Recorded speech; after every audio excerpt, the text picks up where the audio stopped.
Corona संकट के दौरान देश भर के आईआईटी शोधकर्ता और स्टार्टअप जांच किट, पीपीई किट, मास्क और वेंटिलेटर विकसित कर इस महामारी के असर को कम करने की कोशिशों में जुटे हैं। देश के ये विश्व स्तरीय शिक्षण संस्थान किसी भी चुनौती का सामना करने को तैयार हैं और ऐसे वक्त में जब सरकार का जोर आत्मनिर्भर भारत पर है, ये संस्थान इस दिशा में अपना सर्वश्रेष्ठ देने को तत्पर हैं।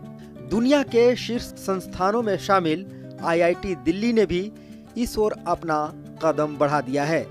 ये संस्थान पहले से ही सबसे अधिक यूनिकॉर्न कंपनी पैदा करने वाले शीर्ष 10 वैश्विक संस्थानों में शामिल है। IIT Delhi is helping Government of India and our Honorable Prime Minister in the Government of India's Atmanirbhar initiatives. And at IIT Delhi, we are taking many steps right now to turn our students into job providers rather than remaining as job seekers.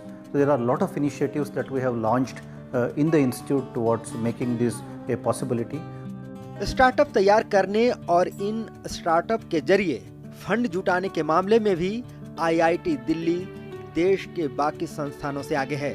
शोध और अनुसंधान कार्यों पर संस्थान ने पिछले कुछ वर्षों के दौरान 350 करोड़ रुपए खर्च किए हैं। That's a good kind of a possibility for Indian academia to contribute to startup initiatives, through technology-driven entrepreneurship kind of initiatives, and through interdisciplinary research kind of initiatives. And this is also where our alumni are coming forward and helping us in variety of ways. So I would like to say that I think down the line you will see IIT Delhi standing up with the public and with the society, and in finding solutions to the problems that we are currently facing in the country.